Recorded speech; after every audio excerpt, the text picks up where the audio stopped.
Well, Rush Propst is going all in on Nick Saban and Kirby Smart. If you don't know who Rush Propst is, I'll explain that here right now. Dean Legge from Dog Post, Making You a Smarter Georgia Fan. I'm going to try to go through all of this real quick and talk about who Rush Propst is, what's he talking about, and what does it mean, if anything. Rush Propst is a very successful high school coach who was the coach at Hoover in Alabama, winning multiple state championships, as well as the head coach at Colquitt. He's been all over Alabama and Georgia here these last few years. He's not got a great reputation, and he is in some hot water right now from his most recent job. And what's going on here is that he was recorded, allegedly, these are recordings of him talking to someone else about, you know, things that go on at Alabama and Georgia specifically in terms of paying players to either stay in school or sign. He's talking about Nick Chubb at one point, who is a former Georgia player, and saying that Nick was paid about $180,000 for him to not to declare. It was 360,000 donations that he was given to Chubb to stay in school. It was $180,000 for him to have him not declare for the draft. That's what Kirby does. Who did he learn from? Talking about Kirby Smart, talking about Nick Saban. Nick Chubb responded on Twitter saying, "If I needed money, I would have gone pro." So there's a lot going on here. There's a lot going on here at once. And first of all, what I would say to this is this needs to be looked at by both schools.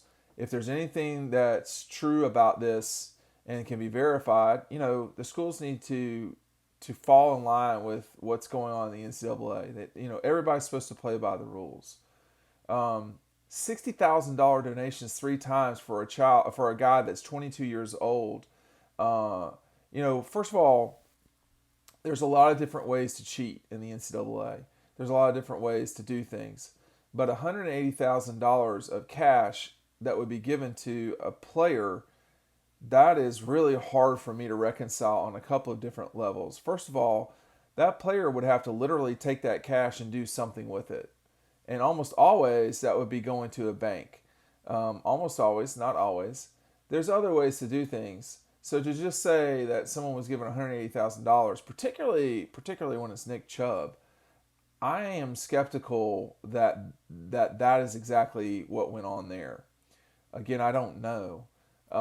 But what Rush is doing here, it seems like to me, is he is in dire straits for being let go in his most recent job, and I don't know if he's trying to throw people off the scent of things or not, or what for him, or if he's got a valid point here and that this stuff goes on all the time, and he's trying to get Nick and Kirby in trouble, whether it's true or not, because what happens is in the world we live in college athletics, so much of it is about perception. And there is a lot of perception that Alabama and Georgia cheat. The problem is, with the exception of the time that Alabama was on probation for at the beginning of Nick Saban's time for textbook selling, if my memory serves correct, these two schools have not been in trouble in any way. Not that I'm aware of. Certainly not for football. So I don't know on that front. Now, the Athens Banner-Herald, Mark Weiser, did a really good job of reporting on this. He got in touch with Hugh Nall, who was a former Georgia player from the 1980 team, who Rush says is the person that has coordinated payments. And Hugh Nall said to Mark Weiser of the Athens Banner-Herald, "I don't know anything about all that stuff. I've been in touch with officials and been interviewed at Georgia. I have nothing to say on that." So I I think it's fascinating to me to see a wildly successful head coach who has a very spotty history. You can Google Rush Propst and make up your own mind about him. But he's been extremely successful as a head coach. And I don't know if someone's trying to trap him here with this audio, if he did this and wanted it to get out there. I am skeptical of the Nick Chubb thing specifically because Nick Chubb has an extremely good reputation, generally speaking. Doesn't mean it's not true, but listen, y'all, I've been doing this for a while, and there totally is cheating that goes on in college football. Totally is breaking of bylaws of the NCAA within the SEC. I'm not naive. But the Nick Chubb thing to me seems odd. And I don't know. That's the part to me that is a strange thing.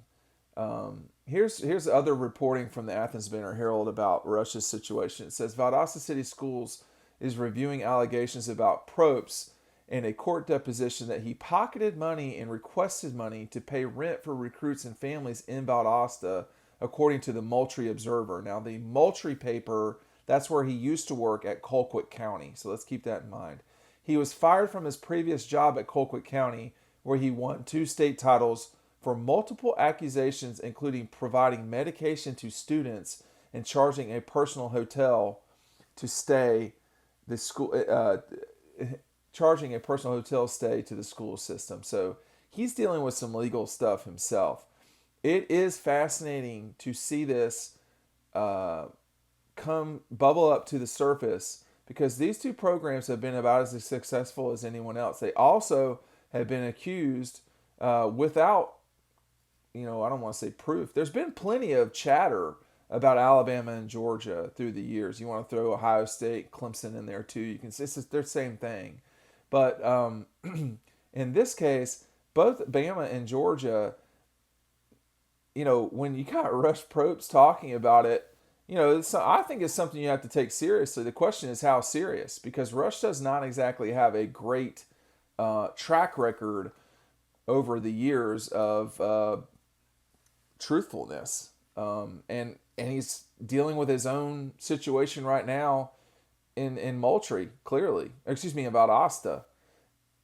It's not a good look for anyone involved. And Georgia has not responded except to say to the Athens Banner-Herald in a release, while we do not comment on alleged NCAA violations at other institutions, we have no information to suggest that there is any validity to reports relating to our football program.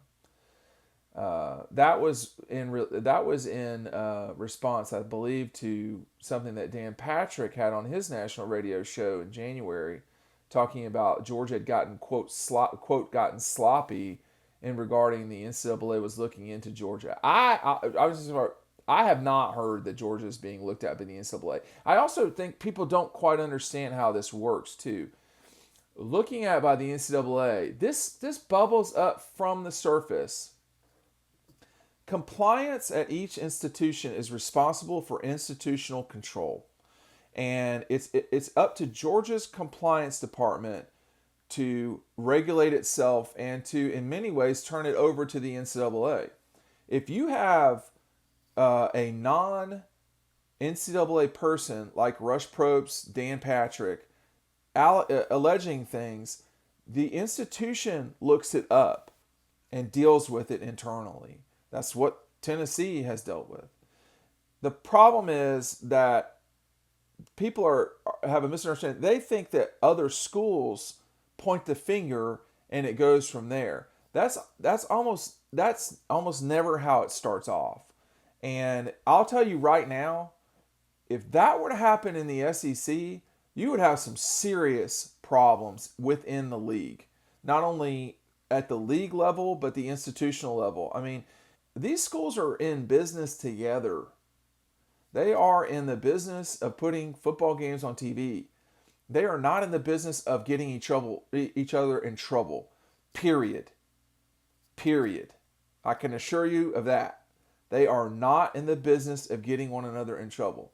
So if and Georgia's not responded about Probst's comments so far, but it's going to be hard for people to take what Rush Propst said seriously because of his track record.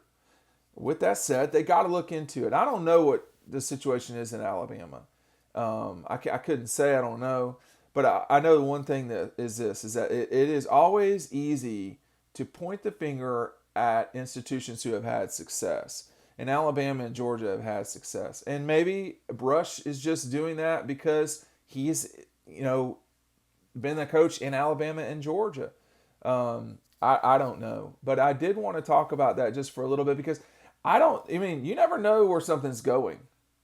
We never know where something's going. I have heard that that other institutions not in the league have talked about SEC schools specifically, and that they, feel like there's a lot of cheating going on, etc.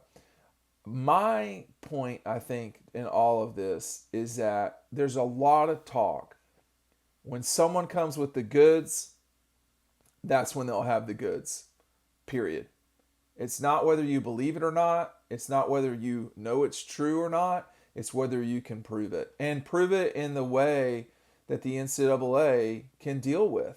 The next time that organization subpoenas bank records of things would be something for me to see, because I don't know that that's happened very often, if ever.